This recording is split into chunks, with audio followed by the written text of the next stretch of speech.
Okay, so I looked at one of the pages for the fonts, and that kind of created one of the requirements here where I want to simply check the extension and it should show me the fonts that are being used on the page, something like this, right?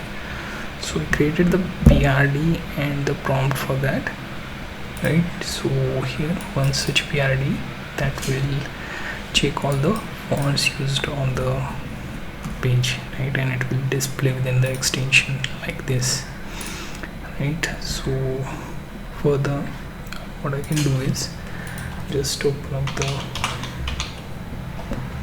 itself, and I may have to also create one of the folders, right? So there are two instances. Let me close one which is unused, right? So one is closed. Now here you will see, we make it look simple, right? So if we open the folder particular for this project, right, let me check if I have other options. This is Firefox folder, and this being temporary one, right? So here I will just add one which is mathematics, right? So this is the project folder. Now inside this I will be writing prd.md, which is markdown, right? So if I go back to DeepSeek, here you can see I have this project PRD, right? But here it stops, so I will copy up to this part, and here I will be pasting that. Once saved, I will move into the cascade, right? So this is where the prompt will be added, right? So this is another prompt which will explain in short the output and deliverable. Now in this particular case, I can also specifically mention the requirements, and below that you can see what is expected as such.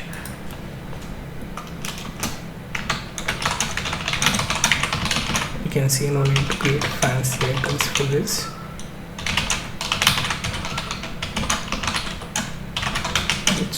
Use placeholder temp icons, right? Then comes the cascade. So here you can see I'm using non-premium free one. There is also the high credit premium like Gemini, and there is also Claude. So I'll just choose cascade base. If you want to check the progress, right, so how many you have used, you can simply click on this. You will notice the amount of credits you have consumed, right? Now what I can do, I will just send this and wait for it to execute, right? You will have to accept few things, right? For example, it will ask you to run few queries for icons, right? And also the CSS, along with there is a manifest file. You will notice that you also have to create bunch of files here within the directory, and once you're done it will execute. Sometimes you have to manually mention the type of folder structure you want, then it will give the reference accordingly, right? So far we have like 4 to 5 files that are minimal for this particular extension.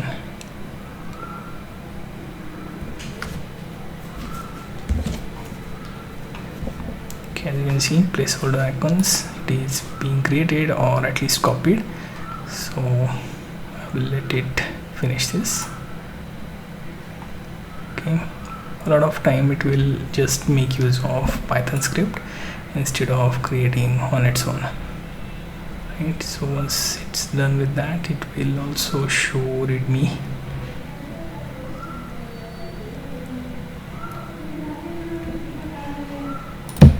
if you notice the project being finished, let me refresh this. I can see that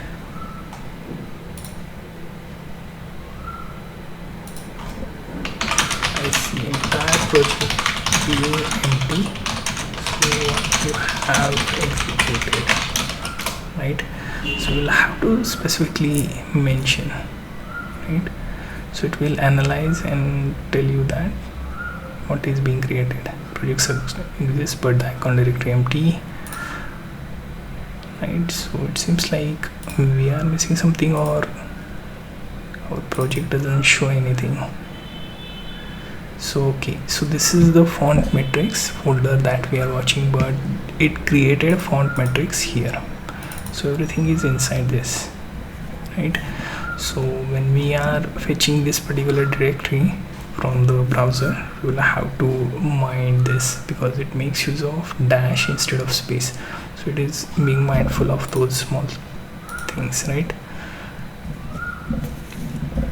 Okay, you can use hyphen and dash in order to make the folder structure there.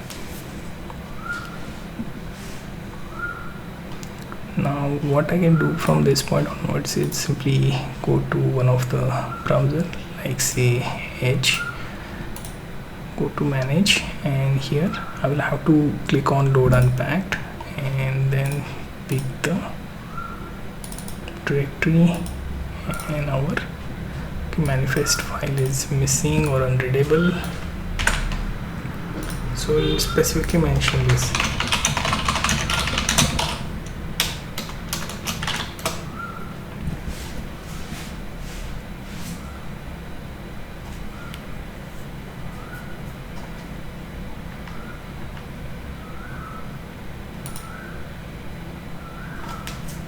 Okay, so now it is trying to correct this. So be careful with all the small details here. As you can see, when you have such spacing, it entirely recreates the project in another one. So all the linking and reference will then be able to rewrite. So we have to wait for it to fix that part.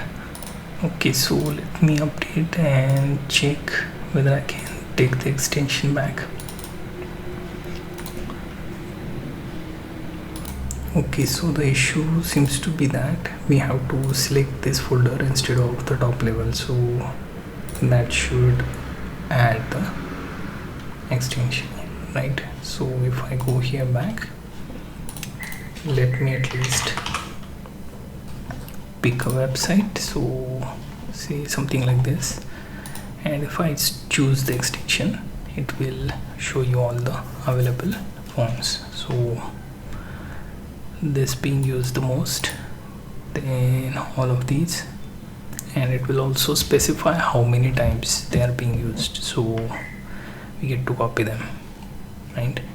We also get to refresh them just in case if page changes and it retains the old values. So if I change now, notice the fonts are changed too. Let's see if I can copy this particular word. So I will just copy, and let me check. If I try now paste the name, gets pasted. So it seems like it is working right now. We can add a few things, like let's see if a particular font is appearing in certain type, it should show the font exactly the way it is. Right now it is showing a bit in small weight. We can increase this size, it will take a bit larger space. Also one more thing, let's say if a certain component uses the fonts, we can use something like developer tools and then trigger this particular, that also behavior should show you the fonts. For example, let's say if I select this particular component, right, I want to get 2 fonts out of this, it should, but currently we are reading entire page and then checking all of these and number of times they are being used, so the frequency is also being recorded. So pretty much functional like extension right now.